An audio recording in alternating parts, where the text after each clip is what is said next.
बज़्म Sheikh Iqbal YouTube channel से मैं हूँ तनवीर अहमद। सिलसिला है प्रोफेसर डॉक्टर शेख मोहम्मद इकबाल की किताब का नाम है जहान माहो परवीं। मज़मून का उन्वान है लुई ब्रेल। हैरत अंगेज़ शख्सियात माफ़ौक़ुल फ़ितरी कारनामों से इबारत नहीं होती, बल्कि अपनी मेहनत शाका और सही मुसलसल के बायस हैरत अंगेज़ कारनामों के बलबूते पर जरीदा हयात पर हमेशा के लिए सबत हो जाती हैं। ऐसी शख्सियात ही में से फ़्रांस की एक नाबीना शख्सियत भी है, जिसके नाम पर बेबसर हज़रात के पढ़ने लिखने के लिए तरीक़ाकार का नाम रखा गया, क्योंकि ये लुई ब्रेल के नाम का एक हिस्सा है। लुई ब्रेल की ज़िंदगी दुनिया तगोताज़ में हमेशा मीनार नूर साबित होगी। इसकी ज़िंदगी एक आम इंसान की ज़िंदगी की तरह शुरू होती है, लेकिन आहिस्ता आहिस्ता एक गैर मामूली अहमियत इख्तियार कर लेती है। लुई ब्रेल का वालिद घोड़ों की ज़ीनें बनाया करता था, जो पूरे फ्रांस में मकबूल थीं। लोग इसके वालिद साइमन ब्रेल के पास कोसों दूर से आते और अपने घोड़ों के लिए ज़ीनें खरीदते। लुई इन तमाम लोगों से मिलता, उनकी बातें सुनता और तन्हाई में उन्हें याद करके खुश होता। लुई का बाप चमड़े का एक बड़ा एप्रन पहनकर काम करना शुरू कर देता। लुई अगरचे अपने वालिद की कोई मदद तो नहीं कर सकता था, लेकिन वो इसे काम करते देखकर बहुत खुश होता। अभी वो 3 साल ही का था कि उसके दिल में काम करने का जज्बा बेदार हो गया। वो अपने वालिद के मुख्तलिफ हथियारों को देखकर बहुत खुश होता, लेकिन उसका वालिद उसे बताता कि वो बहुत ख़तरनाक हैं, इनसे बचना चाहिए। लुई ने वादा कर लिया कि वो इन्हें नहीं छुएगा, लेकिन बाज़ वादे निभाना कितना मुश्किल होता है। गर्मियों के एक दिन लुई इधर उधर फिर रहा था। उसके पास करने के लिए कुछ भी तो नहीं था। हर शख्स तो मसरूफ़ था, इतना मसरूफ़ कि उससे बातें नहीं कर सकता था। लुई अकेला खेल सकता था, लेकिन जाने क्यों उसका खेलने को जी नहीं चाह रहा था। लुई ने अपनी माँ का काम में हाथ बटाना चाहा, जो बाग में पत्ते साफ कर रही थी, लेकिन माँ ने उसे ऐसा करने से मना कर दिया। चुनांचे लुई अपने बाप की वर्कशॉप के सामने पहुँच गया। उसे चमड़े की बू बहुत अच्छी लगने लगी। वो कमरे में दाखिल हो गया। उसने चमड़ा और एक आर उठा ली और चमड़े में सुराख करने लगा। चमड़ा फिसल गया और साथ ही आर लुई की आँख में जा लगी। लुई चीखा। माँ दौड़ती हुई आई, उसकी आँख को साफ़ किया और डॉक्टर को बुलवाया, लेकिन उसकी आंख बुरी तरह ज़ख्मी हो चुकी थी। लुई ने इसे मलना शुरू कर दिया और देखते ही देखते उसका असर दूसरी आंख तक भी पहुंच गया। उसे ऐसा लगा कि हर तरफ अंधेरा सा छा गया है। अगरचे अब भी वो कुछ न कुछ देख सकता था, लेकिन वक्त गुजरने के साथ साथ उसकी बीनाई उसे बिल्कुल छोड़ गई। धूप छाँव तक का फ़र्क ख़त्म हो गया। वो समझने से कासिर था कि ये सब कुछ क्या हो गया है, कब सुबह होगी। वो अक्सर पूछता और सब कितने दुखी होते। सबको मालूम हो गया था कि जिस सुबह की वो बात कर रहा है, अब वो कभी तुलू नहीं होगी। उसके बाद साथी स्कूल जाने लगे थे, लेकिन अब वो स्कूल नहीं जा सकता था। बेबसर हजरात के लिए उसके गांव में पढ़ने लिखने का कोई इंतज़ाम नहीं था। नाबीना बच्चे कुछ भी तो नहीं करते थे। बड़े होकर वो बोझ उठाने का काम कर लेते या फिर भीख मांगते। किसी गली के कोने पर कशकोल गदाई लिए हुए कई नाबीना देखे जा सकते थे। फटे पुराने कपड़े उनका नसीब था। अंधेरी गलियों में वो बसेरा करते थे। बामुश्किल नाने शबीना उन्हें मुयस्सर आती थी। कोपवरे, जो लुई का गांव था, कोई इतना बड़ा भी नहीं था कि वहाँ बहुत सी सहूलतें होतीं। उसके माँ बाप बहुत परेशान थे। उनका बच्चा क्या करेगा। उनकी ख्वाहिश थी कि कम अज़ कम वो बाइज़्ज़त ज़िंदगी ज़रूर गुजारे। लुई एक जगह नहीं बैठ सकता था। चलने फिरने को उसका जी बहुत चाहता था। जब वो चलता तो उसे ठोकरें लगतीं। माँ बाप बहुत मलूल होते, लेकिन वो चाहते थे कि वो बेकार होकर न रह जाए। साइमन ने उसे चमड़े पर पॉलिश करना सिखाया। लुई चमड़े पर चमक महसूस तो नहीं कर सकता था, लेकिन उसे इतना मालूम हो जाता था कि चमड़ा नरम हो गया है। साइमन ने उसे चमड़े की झालरें भी बनाना सिखा दिया। लुई अपनी माँ की मदद भी किया करता था। उसके साथ मेज़ उठवा देता, उसके बर्तन अलमारियों में रख देता, पीने के लिए पानी ले आता। अगरचे पानी लाते वक्त वो कई बार लड़खड़ा जाता, लेकिन उसे फिर भी अच्छा लगता। उसके बाप ने उसके लिए एक छड़ी तैयार कर दी, जिसकी मदद से वो ज़्यादा आसानी से चलने लगा। उसे सामने की रुकावटों का अंदाज़ा होने लग गया और कभी कभी वो छड़ी के बगैर भी सामने की रुकावट का अंदाज़ा लगा लेता। वो गुनगुनाता हुआ चलता और उसका ख्याल था कि गुनगुनाने से उसे रास्ते का ज़्यादा बेहतर अंदाज़ा हो सकता है। हकीकत यह है कि वो चमगादड़ों की तरह आवाज़ से अंदाज़ा लगा लेता था, क्योंकि शुआएं चीज़ों से टकरा कर शायद उसके कानों तक पहुंच जाती थीं। लुई बहुत कुछ सीख रहा था। छड़ी की मदद से वो हर जगह चल फिर लेता, कभी कभी रास्ता भी भूल जाता तो कभी दिल मैला नहीं करता था। वो कुछ इशारों की मदद से भी जगह का अंदाज़ा लगा लेता। जब वो किसी तनूर के पास पहुंचता तो आग की हरारत से उसे उसका अंदाज़ा हो जाता। अशिया की बू से भी वो मुख्तलिफ मकामात का अंदाज़ा कर लेता। आवाज़ों से भी उसे बहुत से मकामात का पता चल जाता। गिरजे की घंटियां उसे जगह का पता दे देती। कुत्तों के भौंकने, परिंदों के चहचहाने और दीगर मुख्तलिफ आवाज़ों से उसे अंदाज़ा हो जाता कि वो कहाँ पहुँच गया। चलते फिरते लोगों से मिलता और उनकी आसानी से शनाख्त कर लेता। किसी की खांसी, किसी के चलने का अंदाज़, किसी की हंसी उसे सब कुछ बता देती कि उसके करीब से गुज़रने वाला कौन है। लुई बहुत कुछ सुनना चाहता था, लेकिन बातें ऐसी थीं जो वो सुनना भी नहीं चाहता था। कभी कभी चलते फिरते उसे किसी की आवाज़ सुनाई देती, देखो बेचारा लुई जा रहा है, हाय अफसोस। लुई को बहुत दुख होता। वो नहीं चाहता था कि उसे कोई बेचारा कहे। उसे मालूम था कि वो दूसरों से मुख्तलिफ ज़रूर है, लेकिन अजीबो गरीब नहीं। वो जानता था कि वो बहुत से काम नहीं कर सकता था, आँख मचौली नहीं खेल सकता था, दौड़कर किसी के घर नहीं जा सकता, लेकिन फिर भी खुश रहता था। बहुत खुश, बहुत ही मुतमईन। लेकिन कभी कभी वो उदास भी हो जाता। क्या सोच रहे हो लुई? उसके वालिदैन कहते। कुछ भी नहीं तो, लुई आम तौर पर जवाब देता। जब लुई 6 साल का हो गया तो उसकी मुलाकात एक नेक दिल पादरी फादर जैक्स पाले से हुई, जो गांव के कलीसा में मुतय्यन हुआ था। उसने लुई की ज़िंदगी में इंतहाई अहम किरदार अदा किया। वो लुई के वालिदैन से मिलने आया और उसने बच्चे के चेहरे पर जहानत की चमक महसूस की और उसे कलीसा ले गया। और फिर लुई अपनी रफ़ीक छड़ी की मदद से हर सुबह कलीसा पहुंच जाता। फादर पाले ने उसे तारीख़ और साइंस भी पढ़ाना शुरू कर दिया। वो उसे अक्सर और बेशतर बाइबल से अच्छे, बुरे, बहादुर और निकम्मे लोगों की कहानियाँ सुनाता। लुई अपने सबक में भी बहुत दिलचस्पी लेता और कभी कभी बहुत मुश्किल सवालात भी कर देता।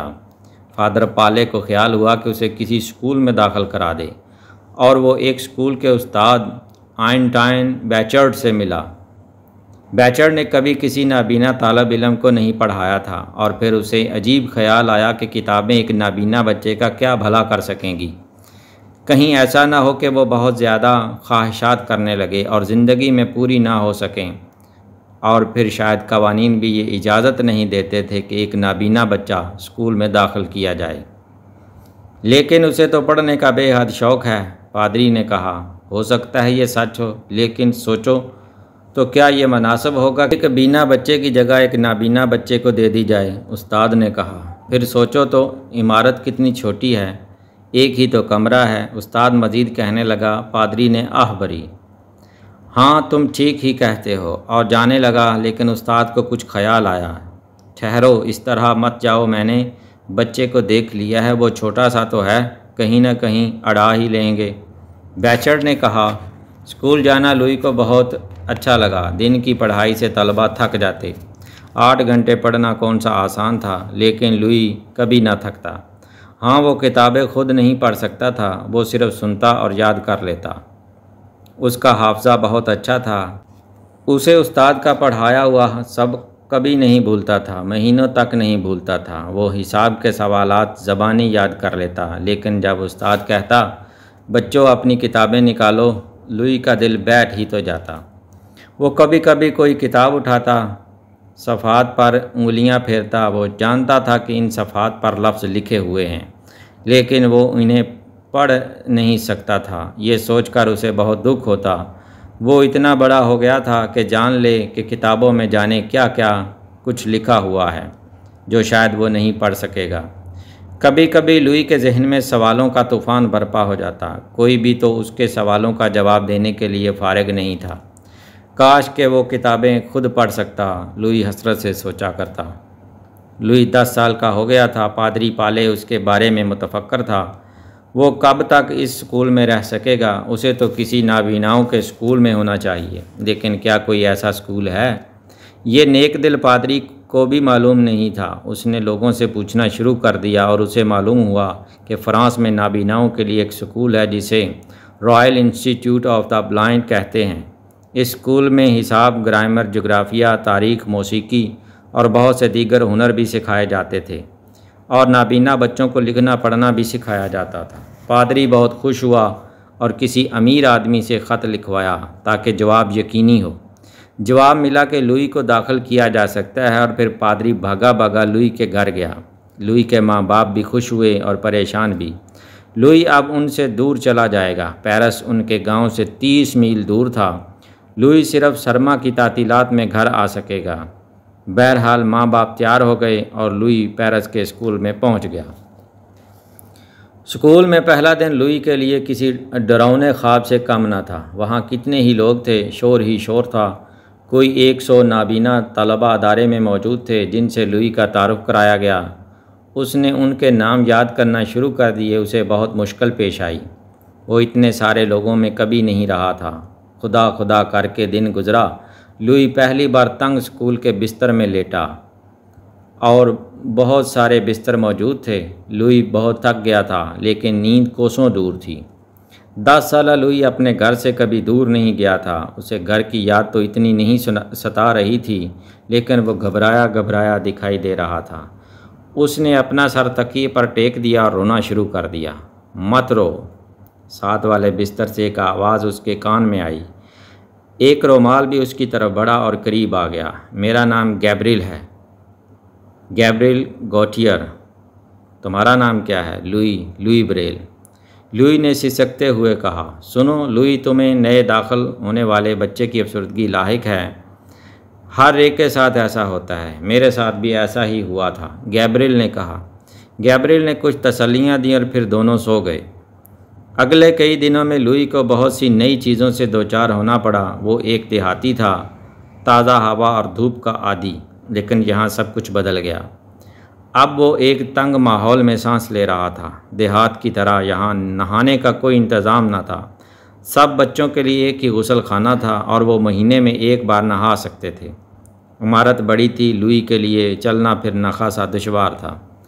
हर तरफ सीढ़ियाँ ही सीढ़ियाँ दिखाई देती थीं, लेकिन सबसे ज़्यादा तकलीफ़देह बात लुई के लिए रतूबत थी, क्योंकि इमारत दरिया के करीब थी। ठंडी हवा महसूस होती थी। जब वो स्कूल में आया था तो वो खुशो खुरम था, सेहतमंद और तवाना था। उसके फूल जैसे गाल अब जर्द पड़ गए थे। मरतूब हवा बच्चों के फेफड़ों को भी मुतासर कर रही थी।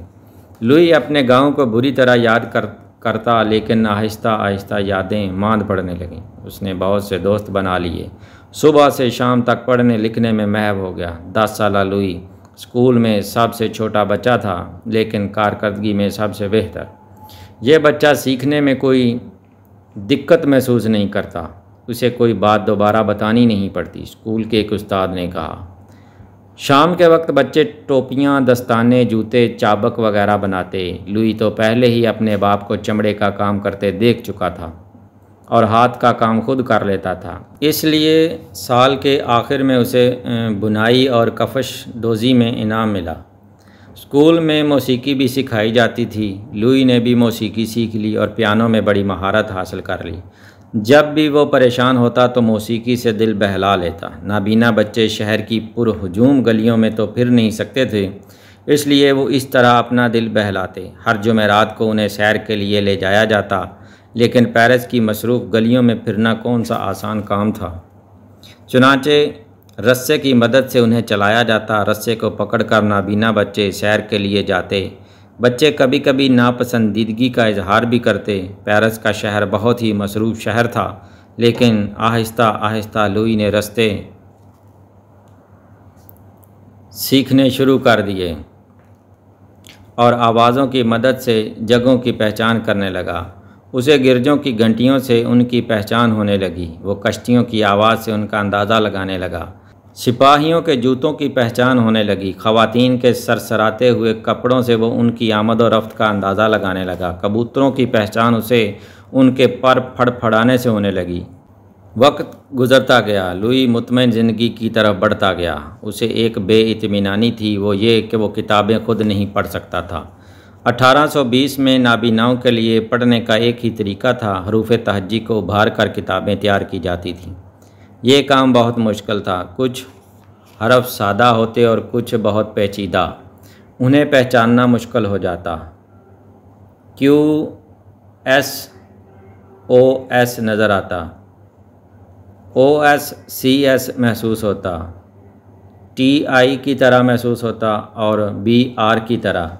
बहरहाल लुई बड़ी तनदही से इनकी पहचान की कोशिश करने लगा, फिर एक एक हरफ से लफ्ज़ बनाने लगा। लेकिन ये तरीका तो बहुत सुस्त था। फ़िक्रा ख़त्म होने तक उसका आगाज़ भूल जाता और फिर दोबारा फ़िक्रा पढ़ना पड़ता। एक किताब पढ़ने में महीने लग जाते। ये क्या पढ़ाई हुई, लुई ने एक दिन कहा। ये तो एक चक्कर है। लेकिन उस्ताद बोला, बस यही कुछ हम कर सकते हैं। इससे बेहतर तरीके तलाश करने की बहुत कोशिशें हुई हैं। लुई क्या करता, उसे बताया गया कि मुख्तलिफ़ अशख़ास ने कभी पत्थर, कभी रस्सी, कभी मोम और कभी लकड़ी से हरूफ बनाने की कोशिश की। पत्तों से भी हरूफ अबजद तैयार किए गए। स्कूल की लाइब्रेरी में सिर्फ 14 किताबें थीं। उभरते हुए हरूफ की कुतब पर बेबहा खर्चा उठता था और इन किताबों का हुजम बहुत बढ़ जाता था और उन्हें संभालना भी कोई आसान काम न था। एक हरफ कोई 3 इंच का होता। लुई का जहन कुछ सोचने लगा। उसे मालूम था कि किताबों के बगैर वो कुछ नहीं पढ़ सकेगा। उसने अपने दोस्तों को इसकी अहमियत का एहसास दिलाया, लेकिन वो क्या कर सकता था। 1821 की बहार के एक दिन कैप्टन चार्ल्स बार्बियर अदारे में आया। वो अपने सिपाहियों के लिए पैगाम रसानी की खातिर एक तरीका दरियाफ्त कर चुका था, जिसे वो नाइट राइटिंग यानी अंधेरे में पढ़े जाने वाली तहरीर का कहता था। उसका ख्याल था कि इससे नाबीना बच्चे भी मुस्तफ़ीद हो सकते हैं। ये तहरीर उभरे हुए नुक्तों पर मुश्तमिल थी। लफ्ज़ आवाज़ों में मुनक़सम किया जाता और हर आवाज़ के लिए नुक्तों के मुख्तलिफ नमूने तैयार किए जाते। नुक्ते मोटे कागज़ में एक लंबे नुकीले औजार को ठोंस कर उभारे जाते। इस औजार को स्टाइलिश कहा जाता। जब कागज़ उल्टा जाता तो उभरे हुए नुकात महसूस किए जा सकते थे। नाबीना बच्चों की पहले तो खुशी की कोई इंतहा न रही, लेकिन इस तरीके में आहिस्ता आहिस्ता बहुत मुश्किलात महसूस होने लगीं। एक तो ये कि इससे बहुत कुछ नहीं लिखा जा सकता था। बड़े हरूफ नहीं बनाए जा सकते थे। कॉमा, साइन ऑफ एक्सक्लेमेशन वगैरह जैसे निशानात भी नहीं बन सकते थे। फिर उसके लिए जगह बहुत ज़्यादा दरकार थी। इस तरीके को सीखना भी आसान नहीं था। ये तरीका सिपाहियों के लिए तो मुफीद हो सकता था, लेकिन लिखने पढ़ने के लिए नहीं। इससे किताबें तैयार करना बहुत मुश्किल था। लेकिन लुई के जहन में एक रोशन नुक्ता उभरा और वो इस पर काम करने लगा। वो नुक्तों पर अपनी तवज्जो को मरकूज़ रखना चाहता था। वो जानता था कि वो नुक्तों से फ़ायदा उठा सकेगा। उसने एक मोटा कागज़ लिया और एक स्लेट और एक लंबा नुकीला औजार और नुक्ते उभारता रहा।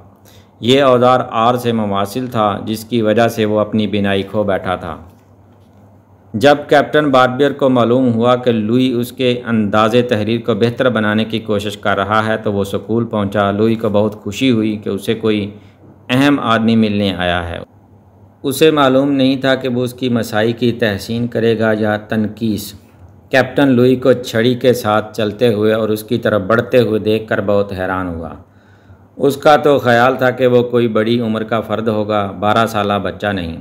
लुई कप्तान के चेहरे के तासुरात को महसूस नहीं कर सकता था, लेकिन वो उसकी आवाज़ की सर्दमोहरी का अंदाज़ा लगा सकता था। तुमने मेरे अंदाज़े तहरीर को बेहतर बनाने की कोशिश की है। कप्तान बोला, जी हाँ, जी हाँ। लुई ने जवाब दिया। लुई ने अपनी कोशिश की वजाहत करना चाहिए, मगर कप्तान ने उसकी हर बात सुनी अनसुनी कर दी। वो उन लोगों में से था जो नाबीनाओं से हमदर्दी तो कर सकते थे, लेकिन ये तवक्को नहीं कर सकते थे कि वो कोई मुफीद काम सर अंजाम दे सकते हैं।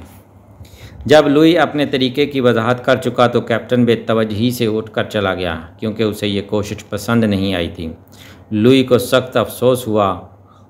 उसने सोचा कि इसे तने तनहा ये काम जारी रखना होगा। लुई हर वक्त नुक्ते उभारता रहता। सुबह शाम रात गए, कभी पूरी पूरी रात। जब वो गांव जाता वहाँ भी इसी काम में मसरूफ़ रहता। उसे दूसरे काम भी करने होते थे, फिर भी अपना सारा बाकी वक्त वो इसी काम में लगा रहता। उसके साथी परेशान थे कि कहीं उसकी सेहत ख़राब ना हो जाए, क्योंकि वो कई बार खाना खाना भी भूल जाता। इस कोशिश में 3 साल गुजर गए। कभी कभी लुई उकता भी जाता। कितने लोग कोई ऐसा तरीका दरियाफ्त करने की कोशिश करते रहे थे, सब नाकाम रहे। लेकिन लुई को जुनून सा हो गया था, वो ज़रूर कोई तरीका निकालेगा, वो नुक्तों को इस्तेमाल में लाएगा। बिलाखिर उसने 6 नुक्तों पर काम करना शुरू कर दिया। एक नुक्ता ए के लिए होता और 2 बी के लिए, और फिर 6 नुक्तों के मुख्तलिफ नमूनों से उसने हरूफ तहजी तैयार कर ही लिया। लुई इन हरूफ पर उंगलियां फेरता रहता था। कितना सादा और सीधा अंदाज था। 15 साला लुई ब्रेल की खुशी की कोई इंतहा न रही। खुशी से उसकी चीख निकल गई। तमाम हरूफ बन चुके थे। उसे फ़िक्र लायक था कि रद्द अमल क्या होगा, लेकिन हुआ यूं कि उसके साथियों ने उसे बेहद पसंद किया। किसी ने कहा, यह तो बहुत ही सादा तरीका है, कितनी आसानी से इसे छुआ जा सकता है। दूसरे ने कहा, हमारी उंगलियां कितनी आसानी से महसूस कर लेती हैं। एक और बोला, किसी ने कहा, अब हम एक दूसरे को ख़त भी लिख सकते हैं, हम डायरियां भी बना सकते हैं, हम क्लास में नोट्स भी ले लिया करेंगे और इन्हें फिर पढ़ भी सकेंगे और किताबें भी तैयार हो जाएंगी। लुई ने धीमे अंदाज में कहा। यह खबर सारे स्कूल में फैल गई। स्कूल के डायरेक्टर डॉक्टर पिग्नियर ने लुई को बुलाया। लुई ने तरीक़ेकार की वजाहत की और उंगलियों से छू कर देखा। डॉक्टर पिग्नियर बहुत खुश हुआ, बल्कि उसकी हैरत की कोई इंतहा न रही। तुम्हारी उम्र क्या है? उसने पूछा। 15 साल, लुई ने जवाब दिया। लोग सदियों से ऐसा तरीका तलाश करते रहे हैं। मेरे अपने तालिब इल्म ने इसे तलाश कर लिया है। डायरेक्टर ने खुशी से कहा। लुई बहुत खुश था। उसने सवाल कर दिया, जनाब, हम किताबें लिखना कब शुरू करेंगे? डायरेक्टर के पास कोई जवाब नहीं था। अदारा खैराती था जिसके पास अपनी कोई आमदनी नहीं थी। लुई ने तजवीज़ पेश की कि अमीर लोगों को ख़त लिखे जा सकते हैं। डॉक्टर पेग्नियर तैयार हो गया, लेकिन उसने लुई से कहा, नताइज के बारे में बहुत पुरुमीद होने की गुंजाइश नहीं। बहरकैफ ख़त लिखे गए। लोग दौलतमंद थे, बाअसर थे, लेकिन बहुत कम जवाब आए। जो जवाब आए वो भी कोई हौसला अफजा नहीं थे। किसी ने लिखा कि तरीक़ा तहरीर में तब्दीली की क्या ज़रूरत है। किसी ने लिखा कि उभरे हुए अरूप की कुतब के लिए उसने हाल ही में तो इमदाद भेजी थी। कुछ लोगों ने तारीफ़ें की, लेकिन कोई अमली मदद नहीं हुई। साल गुजरने लगे, कुछ भी तो नहीं हुआ, लेकिन लुई के स्कूल के बच्चे लुई के हरूफ अबजद इस्तेमाल करने लगे। लेकिन ये तो सिर्फ 100 तलबा थे, लाखों नाबीना तलबा उसे कैसे इस्तेमाल करेंगे? लुई बहुत परेशान था। लुई ने 19 साल की उम्र में ग्रेजुएशन का इम्तिहान पास कर लिया, लेकिन उसने स्कूल नहीं छोड़ा। लुई स्कूल में अपनी जहानत का सिक्का बिठा चुका था। वो हर साल इनाम लेता, कभी ग्रामर में, कभी तारीख़ में, कभी जोग्राफिया में और कभी हिसाब में। डॉक्टर पेग्नियर उसकी सलाहियतों का मोतरफ़ था और उसने उसे स्कूल में टीचर मुतय्यन कर लिया। लुई को बहुत खुशी हुई। वो यहाँ रहना चाहता था। यहाँ रहकर वो बेहतर काम कर सकता था। उसे स्कूल से मोहब्बत भी हो गई थी। अब यही उसका घर बन गया था। गो तनख्वाह ज़्यादा ना थी और उसे सिर्फ 15 फ्रैंक्स माहाना तनख्वाह मिलती थी, लेकिन वो खुश था। लुई को तदरीस बहुत पसंद थी। वो बच्चों के लिए बड़ी मेहनत से सबक तैयार करता। वो रात को सोचता कि उसे कल किस तरह पढ़ाना है और अपने ख़यालात को लिख लेता अपने ईजाद करदा तरीक़ा तहरीर में। लुई के तालब इल्मी के दिनों में उसातिज़ा कभी नरमी का सलूक नहीं किया करते थे। चिल्ला चिल्ला कर करख्त आवाज़ में पढ़ाते थे। कमज़ोर लड़कों का मजाक उड़ाते थे। उनका ख्याल था कि तालीम जहन में ठूंसी जाती है, लेकिन लुई को यह सब कुछ पसंद नहीं था। वो बहुत नरम खू था। वो अपने किसी तालिब इल्म का मजाक नहीं उड़ाता था। वो छोटे बच्चों से ज़्यादा मोहब्बत से सलूक करता था। लुई स्कूल में बहुत देर तक उस्ताद रहा, लेकिन उसे ये कभी नहीं भूला कि शुरू में वो कितना शर्माया करता था और कितनी तन्हाई महसूस करता था। ताहम आहिस्ता आहिस्ता वो संभल गया और फिर बतौर उस्ताद वो अपने काम को इंतहाई तनदही से सरअंजाम देता। उसे बहुत से तलबा को पढ़ाना पड़ता और बहुत काम करना पड़ता।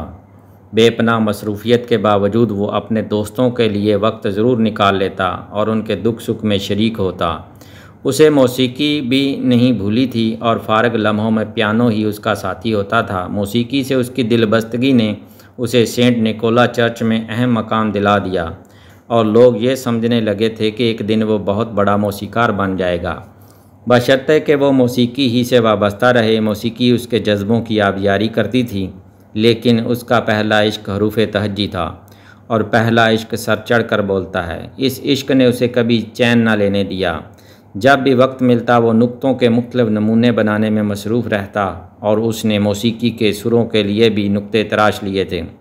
अलावाज़ी किताबें लिखना उभरते हुए नुकात में ही उसका सबसे बड़ा मकसद था। वो दोस्तों से किताबें सुनता और अपने मखसूस नुक्तों के सिस्टम में मुंतकिल कर लेता। ये तरीक़ाकार बहुत ही सुस्त और सख्त था। उसके लिए उसे घंटों बैठना पड़ता, यहाँ तक कि उसकी कमर में दर्द हो जाता और उंगलियाँ सूज जाती। लुई ये काम हमेशा के लिए जारी नहीं रख सकता था। उसके लिए कभी कभी बिस्तर से उठना भी महाल हो जाता और बहुत थक जाता। कभी कभी वो ये कहता कि अगर वो रात भर आराम से सो ले तो वो रूबा सेहत हो जाएगा। उसकी सेहत बिगड़ती गई। सीढ़ियों पर चढ़ते हुए उसका सांस फूल जाता, उसकी आवाज़ बहुत कमज़ोर हो गई और उसे बुखार की शिकायत रहने लगी।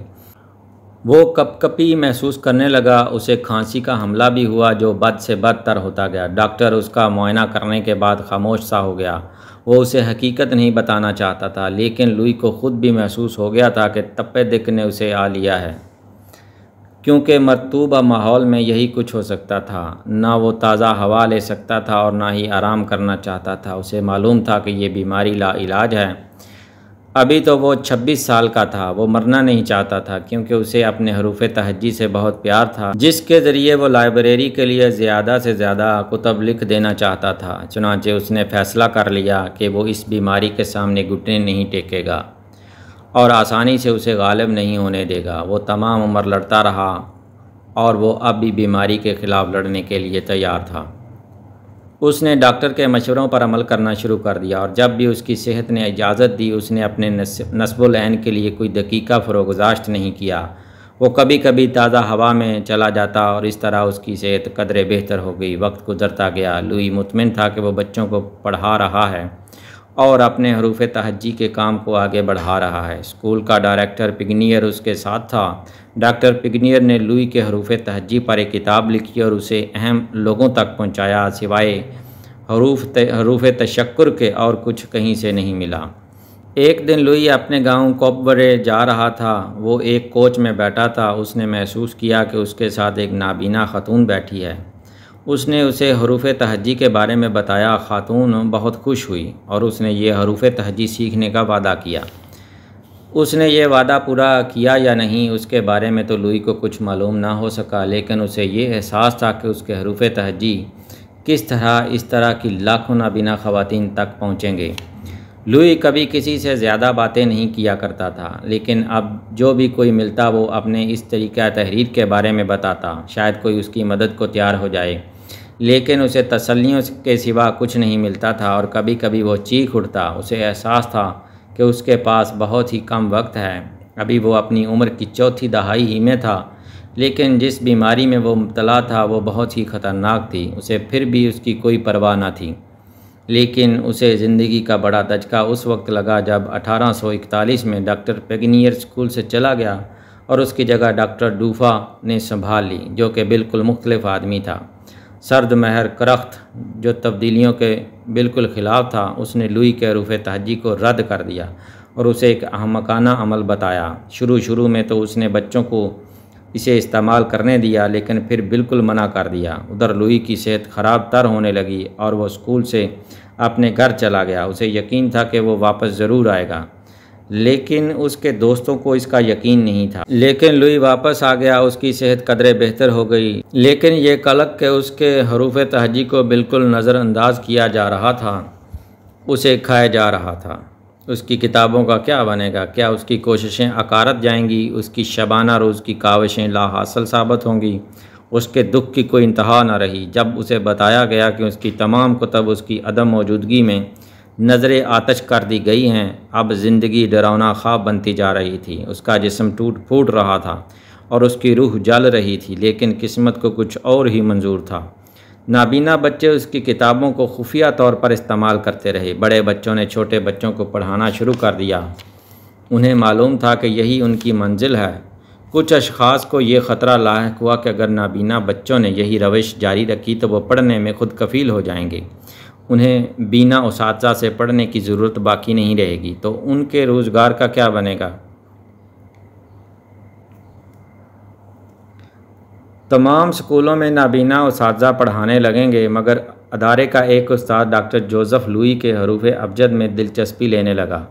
उसे लुई का अंदाज़ काबिल अमल महसूस होने लगा। डॉक्टर डूफा भी महसूस करने लगा कि वो इस अंदाज़े तहरीर को ख़त्म नहीं कर सकेगा, और फिर उसे ये एहसास दिलवाया गया कि अगर लुई का तरीका मशहूर हो गया तो ये स्कूल मशहूर हो जाएगा, और स्कूलों की मशहूरी से उसकी अपनी मशहूरी भी होगी। और इस तरह डॉक्टर डूफा ने अपनी मुखालफत ख़त्म कर दी और बच्चे आज़ादी से लुई के हरूफ तहज्जी इस्तेमाल करने लगे। इस तरह तरीक़ा तहरीर को रोशनास कराने के लिए एक फ़ंक्शन का अहतमाम किया गया, लेकिन ये अहतमाम स्कूल की नई बिल्डिंग में होना करार पाया। 1844 में इस फ़ंक्शन का इनेकाद हुआ। शहर के अमायदीन को दावत दी गई। बहुत से उसातिज़ा, साइंसदान, हुकूमती अहलकार और मुमताज़ शहरी तकरीब में शरीक हुए। बहुत सी तकारीर की गईं और फिर लुई के हरूफ तहज्जी की वजाहत के लिए तकरीर हुई। लोग इस तरीके हरूफ तहज्जी पर यकीन नहीं कर सकते थे। डॉक्टर डूफा ने एक नाबीना बच्ची को स्टेज पर बुलाया। बड़ी बड़ी बुरी आंखों वाली लड़की स्टेज पर आई। सामीन कुछ खामोश हुए। डॉक्टर डूफा ने एक किताब खोली और पढ़ना शुरू कर दिया, और नाबीना लड़की ने हरूफ तहज्जी लिखना शुरू किए। फिर वो लड़की किताब पर उंगलियां फेरने लगी और सब लिखा हुआ पढ़कर सुना दिया। सामीन मबहूत हो गए। कुछ ने खुशी से तालियां बजाना शुरू कर दी, कुछ की आंखों को यकीन नहीं आ रहा था। ये तो कोई चक्कर है, किसी ने कहा, वो रट्टा हुआ सुना रही है। एक और शख्स बोला। यह सुनकर लुई डॉक्टर डूफा के पास पहुंचा और उसकी इजाज़त से सामीन से मुखातब हुआ। उसने कहा, जो कुछ वो देख रहे थे वो धोखा नहीं बल्कि एक मुंज़बित तरीक़ा है। 2 नाबीना बच्चों को स्टेज पर बुलाया गया और फिर उनमें से एक को भेज दिया गया। डॉक्टर डूफा ने हाज़रीन में से किसी को स्टेज पर आने के लिए कहा। जब एक साहब ऊपर आए तो डॉक्टर मौसूफ़ ने उन्हें कोई सफ़ा खोलने के लिए कहा और कहा कि नाबीना बच्चे को कुछ लिखवाएं, और फिर दूसरा बच्चा बुलवाया गया जिसने फ़ौरन सब कुछ पढ़ दिया। अब किसी को शक नहीं रहा था। सामीन ने इतनी तालियां बजाईं कि लुई का सर फ़ख्र से बुलंद हो गया। वो खुश था कि उसने अपना मकसद हासिल कर लिया है।